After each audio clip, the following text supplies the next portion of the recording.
el día de hoy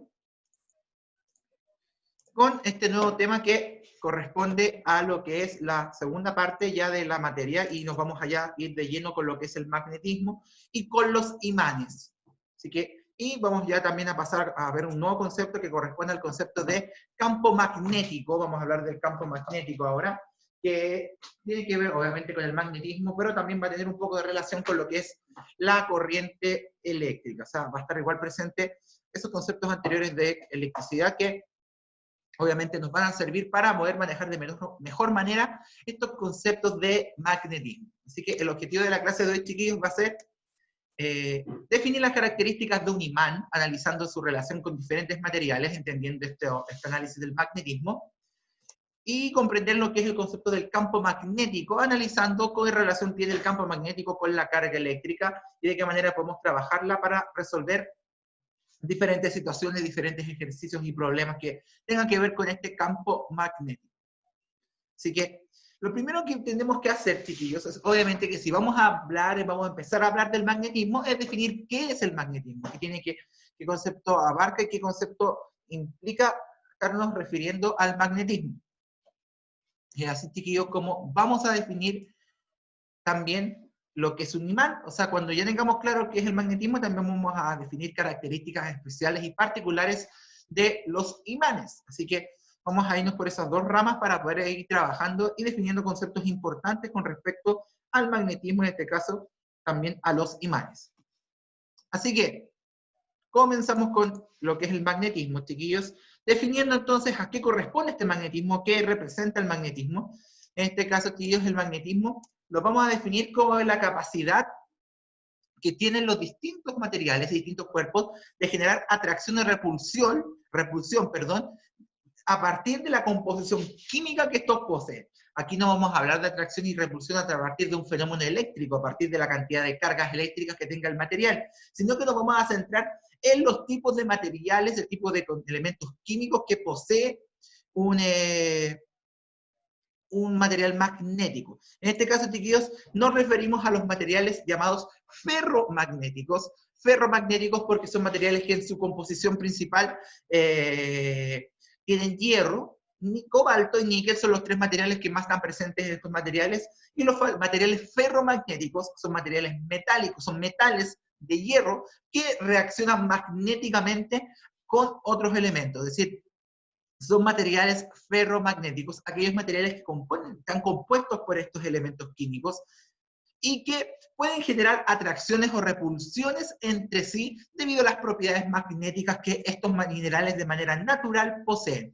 Nosotros sabemos que toda esta gama de minerales ferromagnéticos, todos estos materiales tienen la característica de comportarse naturalmente como imanes, es decir, naturalmente estos materiales ferromagnéticos tienen la capacidad de poder atraer o repeler distintos materiales metálicos también, entre propios imanes o con otros metales que no necesariamente contengan este tipo de elementos. El magnetismo, chiquillos, también lo podemos ver entre planetas, entre distintos cuerpos celestes. Nosotros sabemos, chiquillos, que el Sol es un gran imán, un gran magneto, como se dice, puesto que este posee en su composición química mucho hierro, mucho níquel, es decir, se comporta como un imán natural y puede generar estos campos magnéticos que son estas grandes tormentas magnéticas, tormentas solares que generan. Entonces, no solamente nos vamos a centrar en sólidos, así como rocas, minerales de material ferromagnético, sino que también van a haber distintos elementos de la naturaleza, del espacio, que también van a poseer estas propiedades ferromagnéticas, es decir, también van a estar químicamente compuestos por hierro, por cobalto, por níquel, o sea, van a estar químicamente igual constituidos con estos elementos, sin necesariamente tratarse de materiales sólidos, metales, rocas ferromagnéticas. Pero si nos centramos en la Tierra, los materiales ferromagnéticos son los que abundan prácticamente en toda la corteza terrestre, puesto que la mayoría de las rocas, en este caso las llamadas rocas ígneas, las rocas volcánicas, están compuestas en su mayoría por minerales de hierro, puesto que el magma terrestre, la lava que está dentro del material magmático al interior de nuestro planeta, está compuesto en su gran mayoría por minerales de hierro y de níquel, así que estaríamos hablando de rocas que en su mayoría son ferromagnéticas. La gran mayoría de las rocas ígneas estas rocas que son volcánicas, son rocas ferromagnéticas por la composición natural de hierro que poseen. Así que si nos queremos centrar en un material natural, un elemento natural que veamos diariamente, las rocas ígneas, las rocas volcánicas en este caso, son la gran mayoría rocas ferromagnéticas por contener el hierro que ya tenía el material magmático. Claro, con esto, chiquillos, nosotros podemos tomar estos materiales ferromagnéticos, estas rocas ferromagnéticas, darle una forma, pulirlas, trabajar con ellas y formar un imán. ¿Qué va a ser un imán, chiquillos? ¿Qué vamos a definir como un imán? Aunque suene redundante, chiquillos, un imán va a corresponder a todo cuerpo o elemento que posea magnetismo, es decir, va a corresponder a todo elemento que tenga estas propiedades de atracción y repulsión entre minerales, materiales ferromagnéticos, es decir, va a tener la capacidad un imán de poder atraer o repeler otro imán, o bien otro metal ferromagnético que no necesariamente esté trabajado como un imán.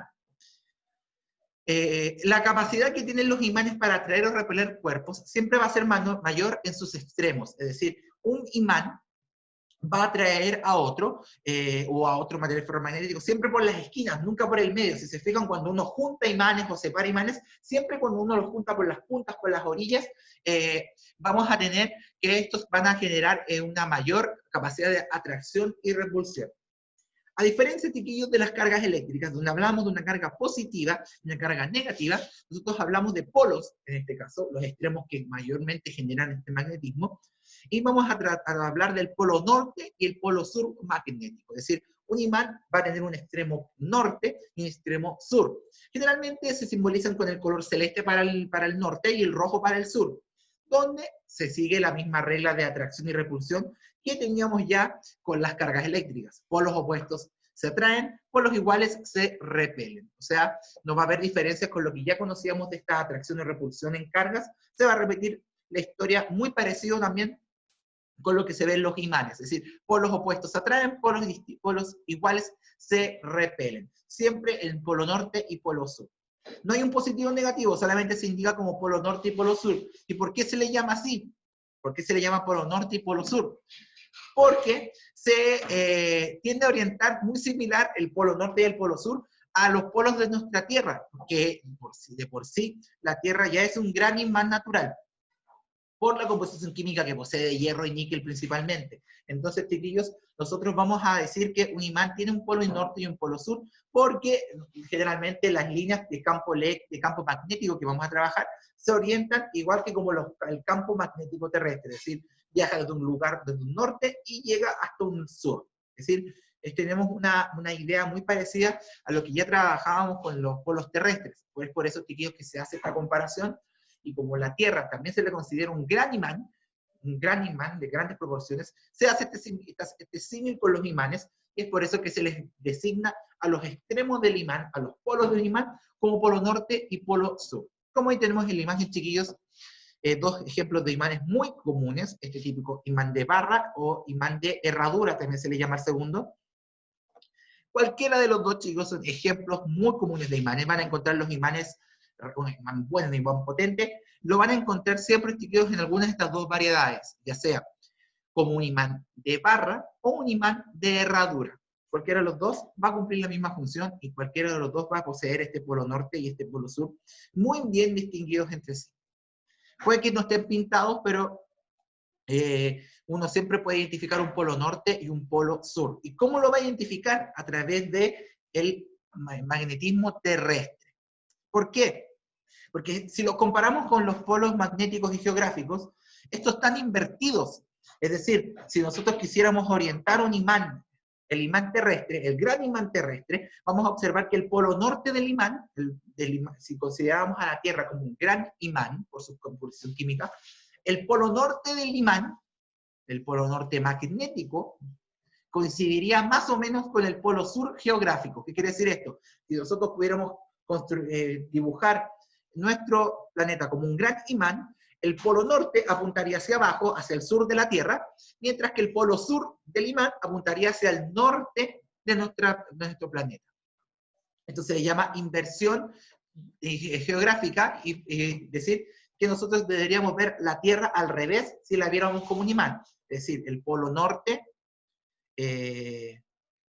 esta parece que está, me estoy dando cuenta, chicos, que está escrito al revés.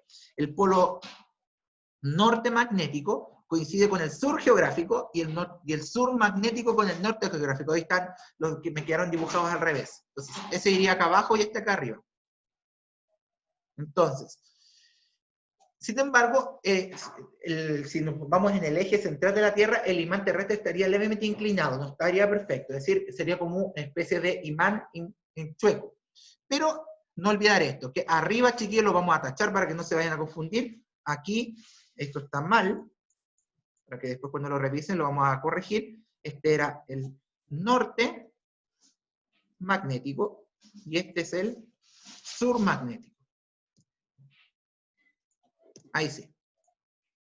Entonces, los polos geográficos y magnéticos están invertidos, es decir, el polo sur magnético apunta hacia abajo, hacia arriba, perdón, coincidiendo con el norte de la Tierra, y el polo norte de la Tierra coincide con el sur de nuestro planeta, es decir, damos vuelta a este imán. ¿Por qué? Porque el campo magnético siempre apunta hacia el polo sur de la Tierra. El campo magnético, es decir, las líneas de campo siempre apuntan hacia el sur. Es por eso que esto se ve así. Y como también podemos comprobar que el polo norte está correcto, porque en una brújula, cuando uno quiere buscar el norte de la brújula, lo que está haciendo el imán de la brújula es buscar el sur geográfico, el sur magnético. Entonces, estaría todo al revés. Es decir, si yo tomo una brújula y esta brújula me apunta hacia el norte, es porque la brújula está buscando el sur geográfico.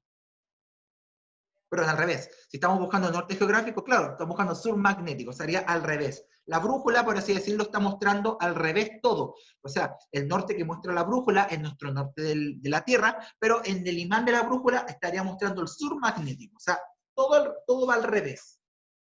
Entonces, los polos magnéticos y geográficos están invertidos, es decir, el norte y sur de la Tierra se mantienen igual, pero en los imanes estos están al revés. No coinciden los dos polos justos, sino que el de la Tierra está levemente inclinado con respecto al magnético, o sea, se vería más o menos así. Esto es por la dirección que va a tener el campo magnético terrestre, que está un poquito chueca y apunta siempre hacia abajo.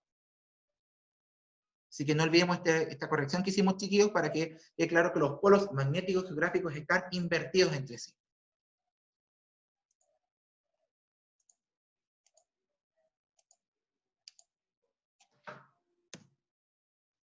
Chiquillos, algo llamativo de los imanes es que no podemos aislar sus polos magnéticos, es decir, no podemos cortar un imán y quedarnos solamente con el polo norte. Es imposible, por dadas las características ferromagnéticas de los imanes y de la unión molecular que tienen los minerales y los materiales ferromagnéticos, es imposible deshacernos de un polo, es decir, nunca vamos a tener un imán con un polo norte solo que sea único polo norte o único polo sur, como sí podíamos hacerlo con las cargas eléctricas, donde podíamos tener un objeto puro solamente cargado positivamente o solo cargado negativamente, por el exceso o la ausencia de electrones.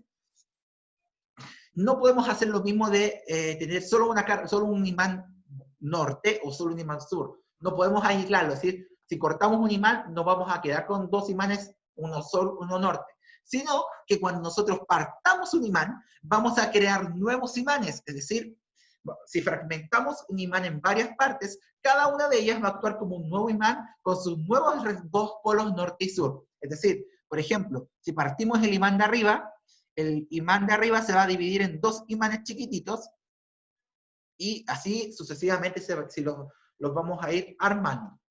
Es decir, un imán, si uno parte un imán, crea dos imanes, no crea un imán dividido en dos partes, sino que puede crear infinitos imanes con la misma intensidad que el imán original, porque como no aislamos el imán, solamente estamos redistribuyendo su fuerza magnética, de tal manera que el imán nuevo va a tener su polo norte y su polo sur de igual manera que lo tenía el imán original. Es decir, si vamos partiendo muchas veces los imanes, vamos a igual tener un polo norte y un polo sur en cada uno de ellos. Es decir, no podemos partir un imán y quedarnos solo con uno de los dos polos en él. Esa es una característica propia del campo de los imanes.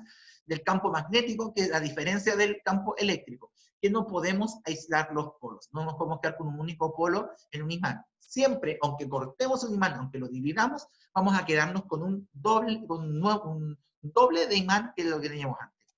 Entonces, una forma de aprovechar, hacer más imanes, los partimos, los trozamos y tenemos más imanes para nuestro uso. Es una característica, chicos, que es única a los imanes. Ningún otro elemento eléctrico, electromagnético cumple esta función tan bien como la produce el imán.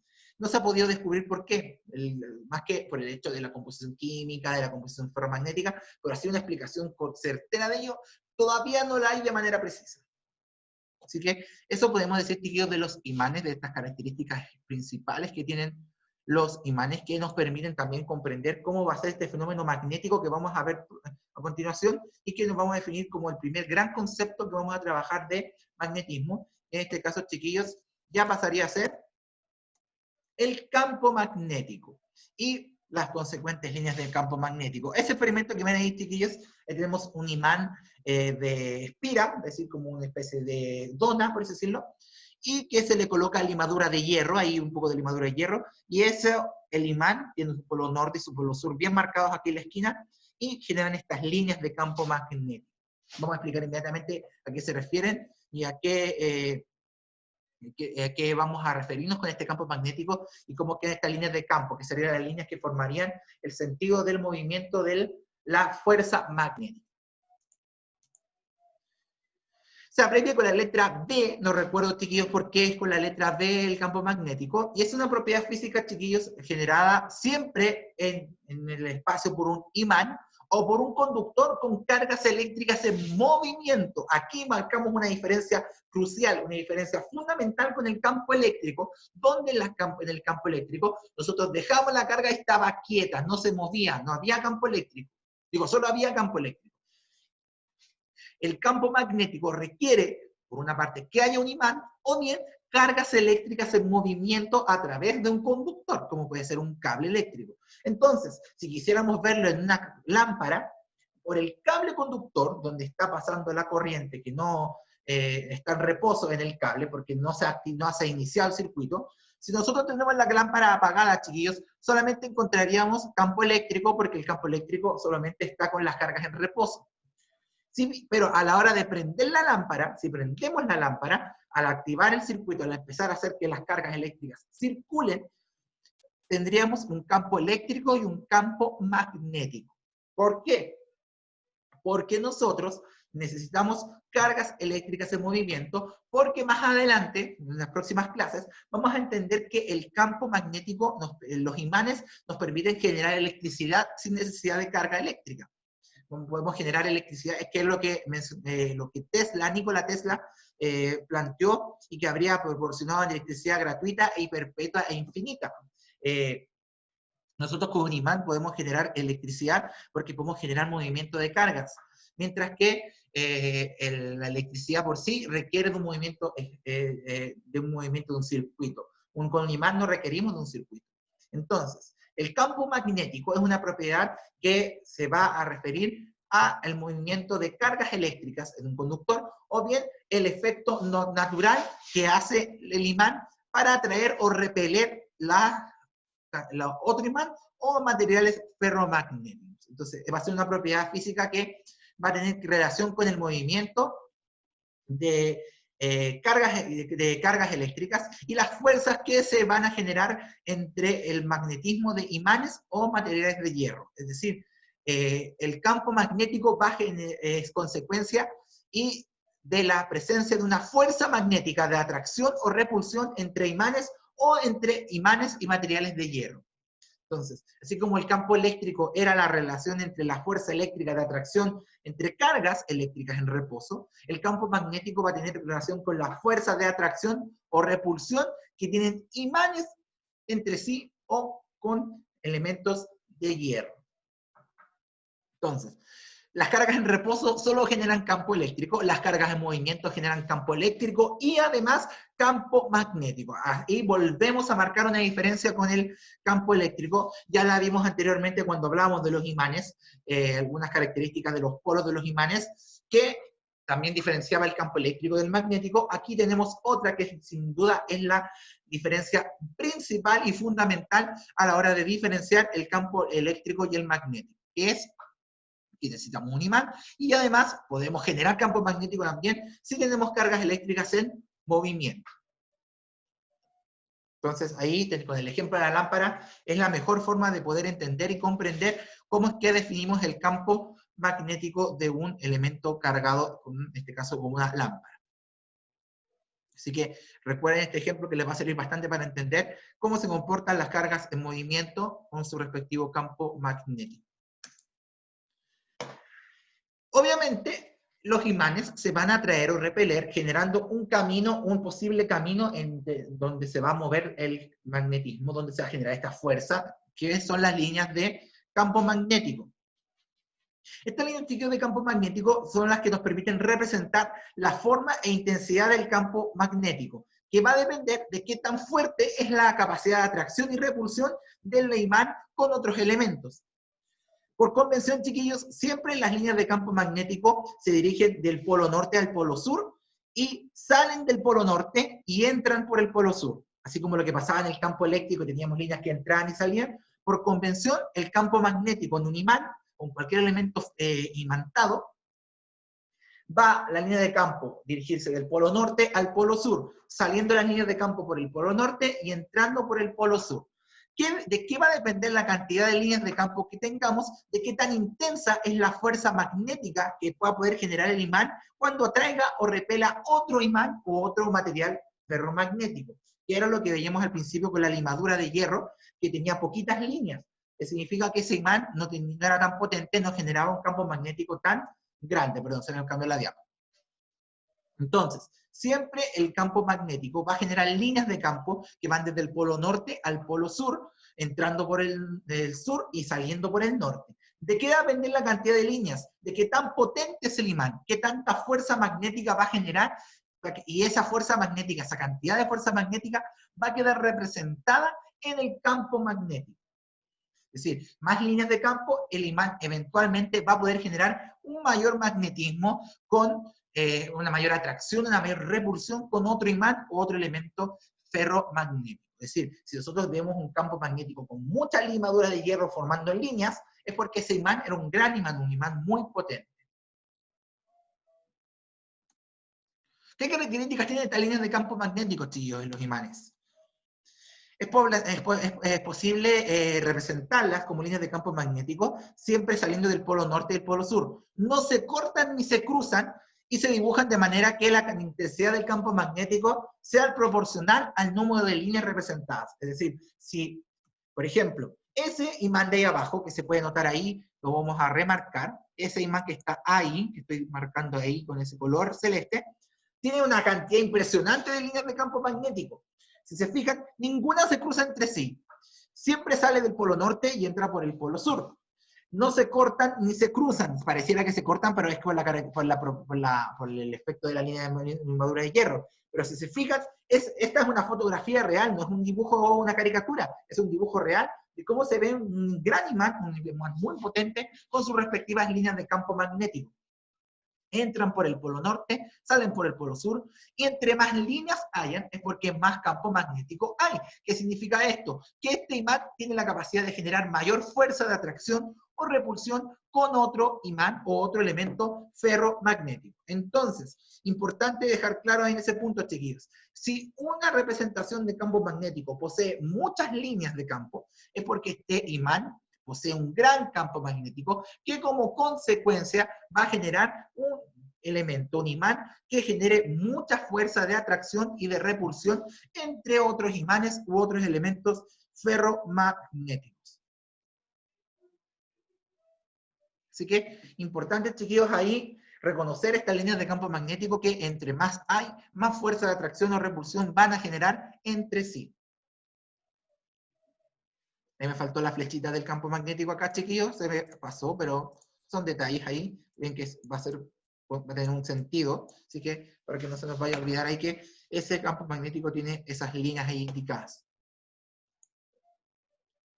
Entonces, vamos a continuar ahora para mostrar cómo se verían si colocáramos más de un imán y cómo se pliegan estas líneas de campo, porque acabamos de decir que este campo magnético siempre va a representar la fuerza de atracción y repulsión que va a tener con otro imán. Por ende, vamos a tener que ver cómo se representan entre sí. Entonces, características de la línea de campo magnético en los imanes la vamos a ver a continuación. Por ejemplo, tenemos la primera, que es limaduras de hierro colocadas a un imán recto, que es la que veíamos ahí. Ya hemos visto, es un imán que tiene muchas líneas, donde podemos identificar que por el lado que hay más limadura de hierro es porque por ahí este sería el polo sur. Y por el otro lado están saliendo. Entonces tenemos el ejemplo que hemos visto hasta ahora de un imán con las líneas con la limadura de hierro alrededor que genera este campo magnético. El otro caso, chicos, son limaduras de hierro puestas alrededor de dos imanes con sus polos contrarios confrontados. Es decir, podríamos decir, por ejemplo, que este es un polo norte y este es un polo sur. Se va a generar un campo magnético para todas las direcciones, entrando por el norte, entrando por el sur, perdón, y saliendo por el norte. Y obviamente van a haber líneas que van a ir del polo norte al polo sur por todas direcciones. Entre más cercanas al polo sur, más se va a ir notando, chiquillos, que estas líneas van a ir al polo sur. Si se fijan ahí, están presentes en el medio, se pueden notar estas líneas de campo magnético, son notorias estas líneas, así que podemos ver cómo salen en todas direcciones y las que están más cercanas al otro imán, que tiene su polo contrario, en este caso el polo sur, van a irse hacia él. Si se fijan, hay una zona que se va hacia afuera, pero cuando nos acercamos al imán de la derecha, que es de un polo que está con su polo opuesto, estas líneas van a ir dirigiéndose hacia el polo sur en este caso, porque recuerden que vamos del polo norte al sur. Entonces, si colocamos dos imanes con sus polos opuestos enfrentándose, vamos a generar un campo magnético de esta manera, donde va a haber una zona en el medio que va a ir apuntándose al polo sur, que está siendo atraído hacia él. Mientras que si confrontamos dos imanes con sus polos iguales confrontados, vamos a ver que por la repulsión natural de los polos iguales, va a haber una zona en el medio donde aquí no hay campo. ¿Por qué? Porque el campo magnético en esta zona que estoy marcando aquí se repele. Es decir, como lo que pasaba con las cargas, polos iguales se repelen, aquí pasa lo mismo. Los polos iguales se repelen, dejando en el medio una zona donde no va a poder circular el campo magnético, donde no va a haber fuerza magnética por la repulsión entre las cargas. Es decir, la limadura de hierro en ese punto, por más que la rociemos, se va a alejar de él, se va a separar de ese punto porque va a quedar una zona, por así decirlo, una zona muerta, una zona neutra de campo magnético. Así que, a diferencia del segundo caso, donde colocábamos dos imanes con sus polos opuestos y en el medio podíamos observar campo magnético, si los polos son los mismos, si están los mismos polos enfrentándose, va a haber una zona en el medio donde no vamos a tener campo magnético, donde no vamos a poder representar nada porque la repulsión va a alejar el efecto del campo magnético por ambos lados y en consecuencia no vamos a ver campo magnético ni mucho menos limadura de hierro ubicada en esa zona. Así que la primera es la que hemos visto hasta ahora, la de siempre. Esta es cuando hay polos distintos y estas son polos iguales. Es la única de las tres donde no hay vamos a encontrar una zona sin campo magnético, va a ser en la del caso de los polos iguales. Por la repulsión no nos vamos a encontrar entonces con una zona de campo magnético. Se va a meter, por así decirlo, una zona vacía de campo magnético, sin efecto de él.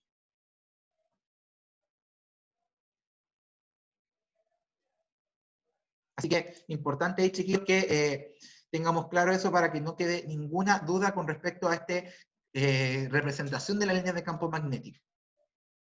Hasta ahora hemos solamente hablado del campo magnético en imanes, que era una de las dos características que podíamos generar campo magnético y podríamos entonces nosotros poder entenderlo. Sin embargo, chiquillos, nosotros podemos entonces también ver campo magnético a través de un conductor que genera carga eléctrica. Aquí solamente estamos viendo de manera teórica el campo magnético.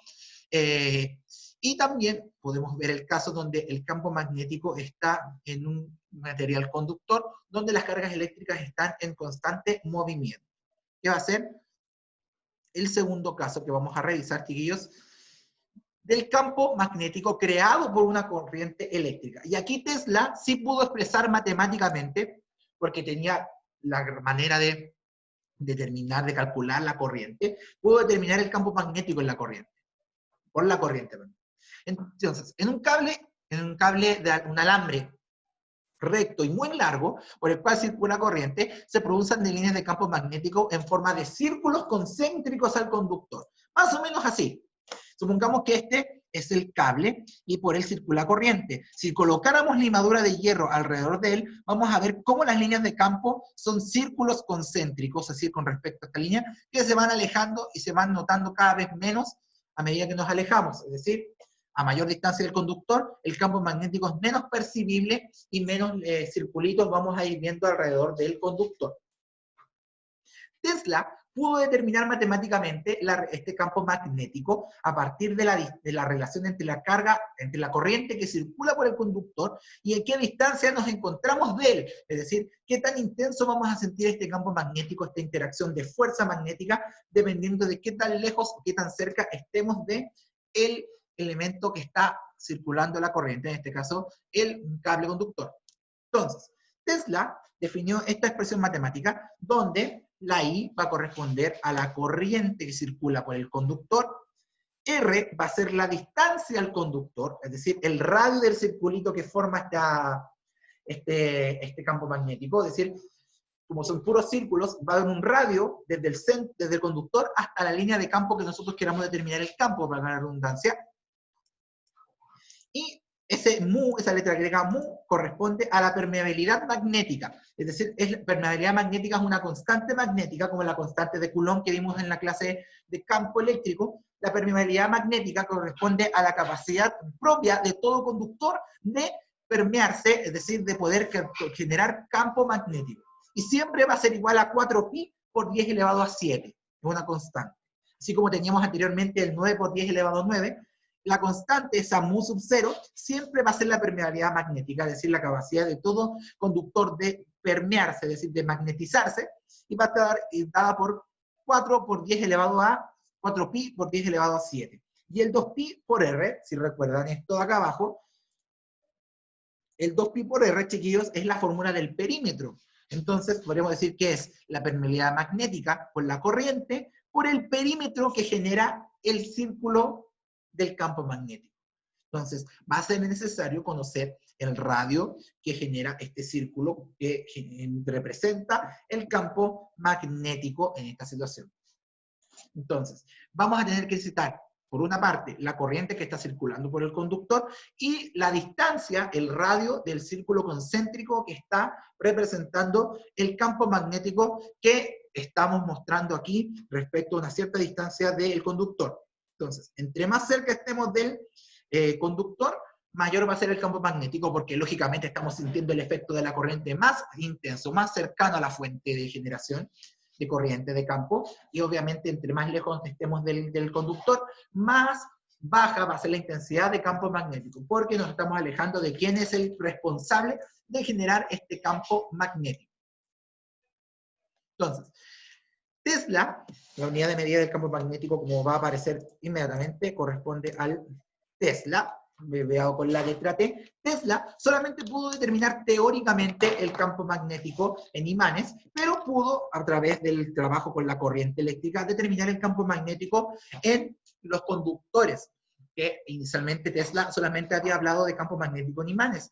Y luego de ver que con la limadura de hierro se provocaba el mismo efecto que con el imán de campo magnético, que se generaba una región de campo magnético, extendió esta definición, chiquillos, para el campo magnético a través de un conductor recto, rectilíneo, como un cable.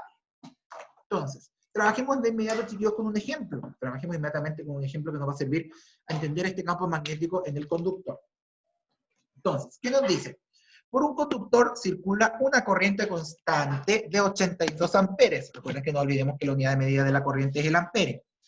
Determina el campo magnético a un punto a 29 centímetros de este conductor, y si se aumenta la distancia anterior al triple y la corriente circulante disminuye a la mitad. Entonces, ¿qué datos nos entrega el ejercicio? tenemos la corriente, la tenemos de inmediato, puede ser la I mayúscula o minúscula, da lo mismo, y nos dicen que la distancia a la cual vamos a calcular inicialmente, la distancia R, va a ser 29 centímetros, o bien, si la transformamos, va a ser igual a 0,29 metros. Así que ahí vamos a tener la información que vamos a requerir para calcular. Entonces, ¿qué nos piden primero, chiquillos?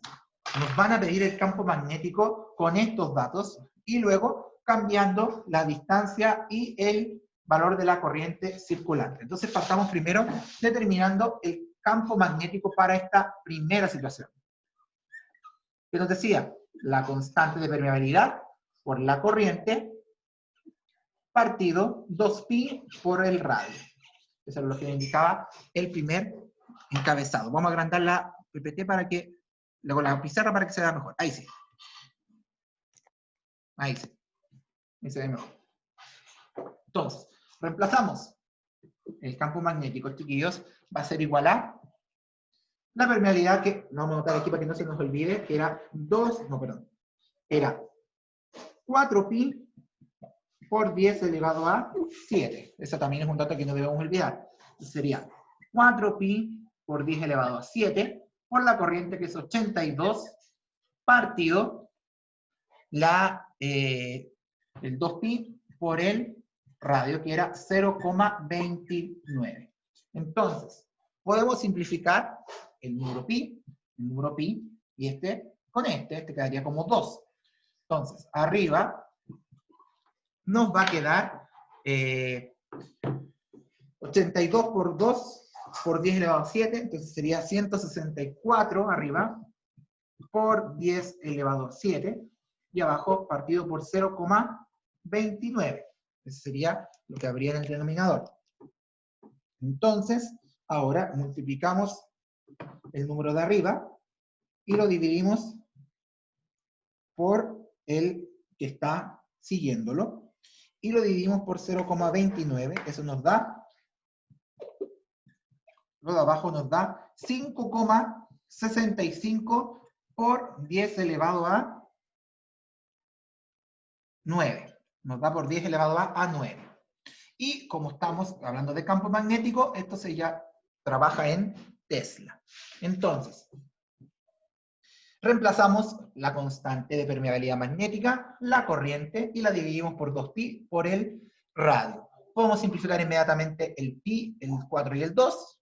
Multiplicamos el 2 por 82, por 10 elevado a 7, y lo dividimos por el 0,29, que era el radio que queda abajo, y nos da que el campo magnético era de 5,65 por 10 elevado a 9 Tesla. Entonces, no debemos olvidar qué dato aquí había que tener ojo para no equivocarnos. Aquí, ese radio estaba en centímetros, así que antes de hacer cualquier cálculo, antes de hacer cualquier cosa, debemos transformar ese campo magnético, ese radio para el campo magnético, transformarlo a metros, siempre dividiendo por el 100, que era el número que ocupábamos para transformar de centímetros a metros. Y luego, chiquillos, simplemente seguir con el desarrollo y el cálculo que nos solicitan. Así que ahí tenemos, chiquillos, el primer caso de la letra A, que correspondía al cálculo del campo magnético con los datos indicados.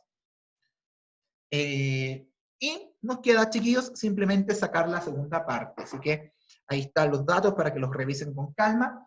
Y nos queda lo que pasaría en el segundo caso, la segunda situación. ¿Qué nos indica la segunda situación? Que la distancia anterior, o sea, esos 29 centímetros, se triplican. Vamos a borrar la pizarra para que quede claro y se está viendo bien. Lo dejamos por ahí por última vez para que puedan ver los datos, la información que está ahí en la pizarra. Lo vamos a agrandar por última vez para que quede claro, después lo puedan revisar con calma. Está todo lo que estamos trabajando. Entonces, vamos a ver el segundo caso. ¿Qué nos dice el segundo caso? Que el segundo caso nos señala que la distancia aumenta al triple y la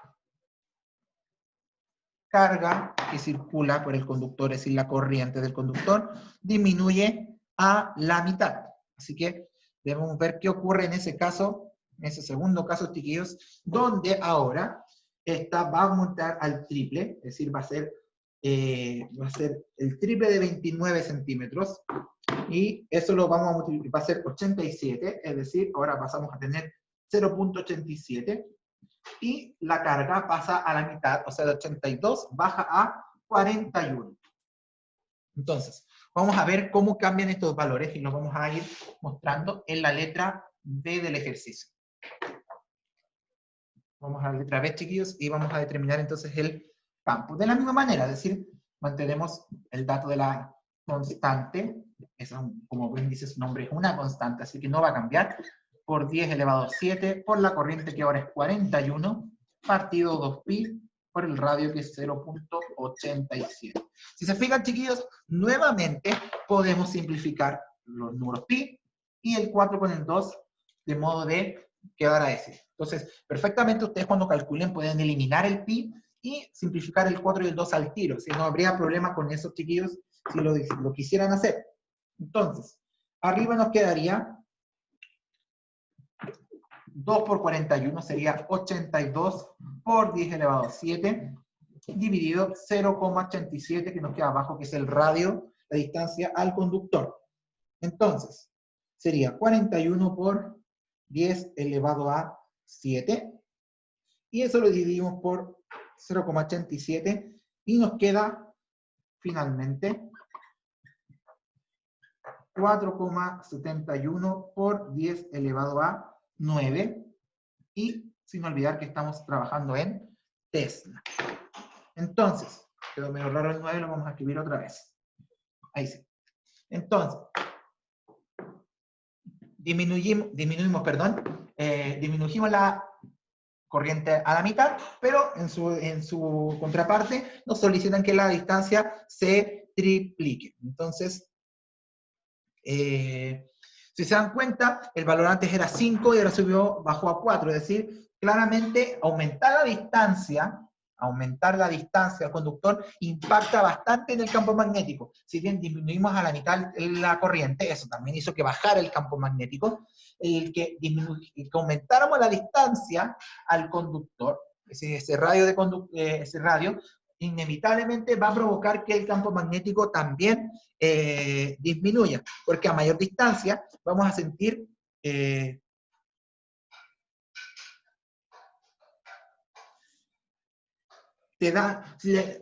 dio con un número más grande, o sea, les dio como 471 millones, yo creo.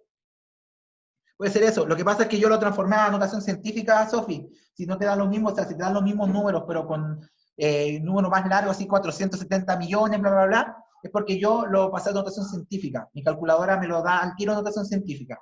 Por si acaso se quita con esa confusión. Solamente por eso, porque lo transformamos a notación científica.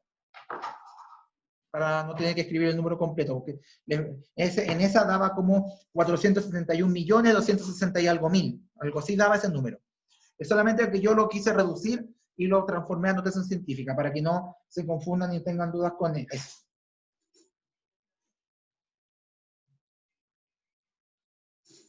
Así que es solo eso, Sofi.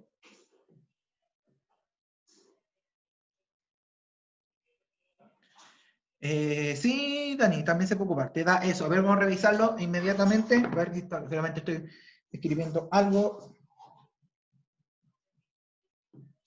Multiplicarlo por 2, multiplicarlo por 41 arriba, y dividimos abajo por 0.87. Tienen toda la razón, Sofía, tienes toda la razón. Había un error ahí de cálculo. Tiene exactamente da lo que tú das. Debería ser, chiquillos, 9,42 por 10 elevado a 9. Voy a revisar inmediatamente el otro ejemplo para que no quede ninguna duda. Voy a revisar el otro ejemplo. Y lo digo al tiro. El otro daba 2,82 por 10 elevado a 9. El primer ejemplo daba 2,82 por 10 elevado a 9. Me había equivocado. Ese es el de la letra A. Tú ahí creo que tipié mal los números, pero estaba bien la Sofía, estaba bien. Gracias por advertirme ese detalle, Sofía. Y Daniela, efectivamente, para transformar una notación científica podemos dejarlo con solo 2 decimales. De todas maneras, si se dan cuenta, hay un cambio, porque se altera la distancia, se altera la cantidad de corriente. O sea, va a haber un cambio ahí importante entre uno y otro. Así que eso, chiquillos, eso son los ejemplos, los ejercicios, obviamente como buena ecuación, esta expresión matemática de acá arriba, del campo magnético, podemos requerir de despejar otra variable, otra información de ahí, por ejemplo, que nos falte la corriente, la distancia a la carga, digo, al conductor, y podemos hacer, también podemos despejar otras cosas ahí que no necesariamente correspondan a el campo magnético. Como buena ecuación, chiquillos, se puede despejar otro dato, otra información dentro de las que nos piden. Pero, en esencia, chiquillos, esa va a ser el cálculo, ese va a ser el método de resolución de los ejercicios de campo magnético. Así que, tener claro, chiquillos, que Tesla no pudo determinar esto en los imanes, porque no había forma de determinar corrientes ni nada de eso, pero sí lo pudo hacer, sí lo pudo hacer, perdón, sí lo pudo hacer en los cables conductores, porque había instrumentos de medición y obviamente podemos medir la distancia, sí lo podíamos medir, por así decirlo, la distancia hacia el punto donde estamos generando el campo. Así que tener claro que estos cálculos solamente los podemos realizar y los podemos determinar en cables conductores. De nada, Dani. Si también esto es para todos, chicos, si se manejan con la notación científica, quieren reducir el resultado a un número más pequeño, perfectamente lo pueden hacer, no habría problema con eso. Así que, chiquillos, ¿alguna duda, chiquillos, con los conceptos que estuvimos viendo, con la definición de magnetismo, con la definición de lo que es un imán, las características que posee un imán de manera propia, el hecho de que tengamos este campo magnético, lo que representa, y los cálculos? ¿Alguna duda? Y también coméntenme si es que quedó claro, me comentan ahí en el chat, chiquillos, si es que quedó claro. Me dicen si es que quedó claro o no, chiquillos, si hay alguna duda. ¿La temperatura afecta al magnetismo?, pregunta el José. No. A diferencia de la electricidad, donde el calor sí afecta el flujo de cargas, la temperatura no afecta el magnetismo porque estamos yendo el movimiento de carga, independiente que haya una alta o baja temperatura, el efecto magnético no se ve afectado por las propiedades de los materiales. ¿Por qué? Porque el material ferromagnético es termoresistente, un material que soporta altísimas temperaturas, es decir, independiente a la temperatura a la que se encuentre, el imán va a funcionar igual. Ejemplo, juntar imanes bajo el agua. Si el agua está fría, el imán va a funcionar igual que si lo juntáramos fuera del agua fría. Pero para el caso del movimiento sí hay forma de fragmentar un imán. Es decir, lo que estamos haciendo ahí, José, es que no es que estemos afectando con la temperatura de materia. Yo creo que estás pensando en que con calor partamos el imán. No lo va a afectar. Es decir, las propiedades del imán se van a mantener cuando fragmentemos un imán, y no hay forma tampoco de desmagnetizar un imán, porque eso sería destruir las propiedades naturales del imán, de su composición química. Te había leído de fragmentar. No hay forma de desmagnetizar un imán, es decir, un imán real, porque uno puede magnetizar las cosas, puede imantar las cosas. Por ejemplo, cuando uno le pasa un imán un desatornillador, uno puede hacerlo, pero el imán en sí, un imán natural, no se puede desmagnetizar porque la temperatura, ningún efecto químico lo va a afectar, porque es un material, un compuesto muy químicamente es un compuesto muy resistente, es decir, es muy difícil de destruir las partículas del material. Podemos fragmentarlo, pero no desmagnetizarlo. Ahí podemos precisarlo un poco más.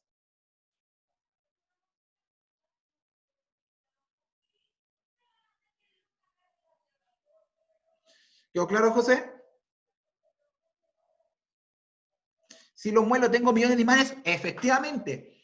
Por esa característica, Alonso, de que el imán no se puede polarizar, es decir, quedar con un puro polo. Si yo muelo el imán, cada fragmento, cada viruta, por así decirlo, cada pedacito de de imán molido, podríamos tener efectivamente, tener polvo magnético, como dice el José. Podríamos generar polvo magnético, donde cada polvito, cada partícula de polvo magnético tiene en su composición un polo norte y un polo sur.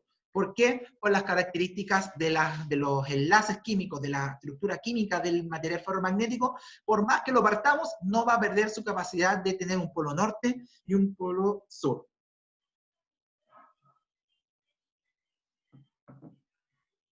¿Y qué puedo hacer con eso? Puedes hacer figuras, no sé, puedes formar con ese polvo magnético, generar un imán de otra forma, etc.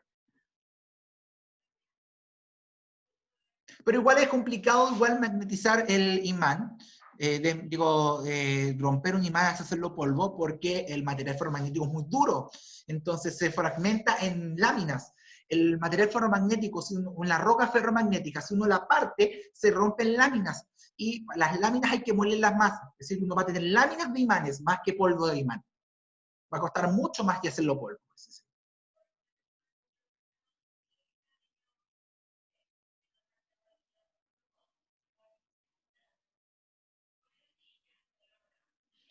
¿Por qué se lamina? Porque las rocas ígneas, una de las características de las rocas ígneas, chiquillos, por no estar dando un mensaje urgente, las rocas ígneas tienen la capacidad, se comportan como láminas. ¿Han visto el cuarzo partido, chiquillos, que el cuarzo partido tiene como una especie de lámina? Si ustedes parten un cuarzo, se ve como una especie de lonja, así como de lámina, como una lámina lisa. Cualquier roca ígnea, ferromagnética o no, como el cuarzo, si se parte en lámina, se puede laminar. Entonces va a ser muy, muy difícil llevar a un polvo magnético. Así que por más que partan y fragmenten un imán, deben tener claro que la característica de su magnetismo, de su polo sur y polo norte, no se va a perder en ningún momento.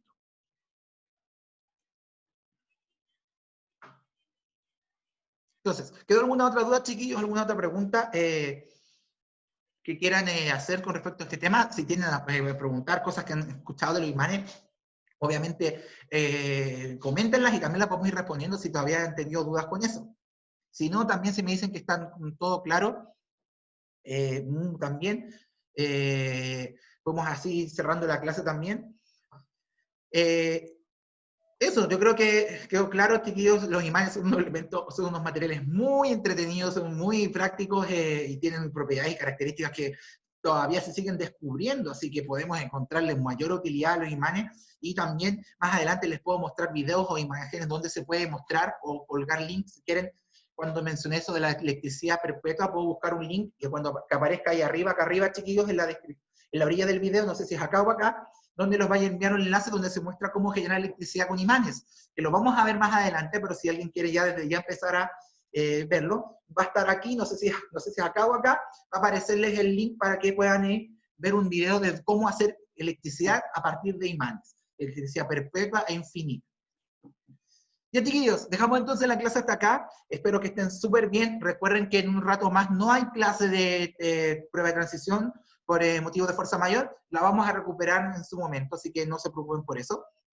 Pero espero que estén súper bien, les haya gustado la clase. Nos vemos la próxima semana, chiquillos. Perdón, nos vemos en 2 semanas más, chiquillos. Si es que ya revisaron la página web del colegio, se ha emitido un comunicado en donde la próxima semana va a haber un receso académico, o sea, vamos a tener un pequeño descanso. Así que nos volveríamos a encontrar en 2 semanas más, chiquillos, en 2 miércoles más.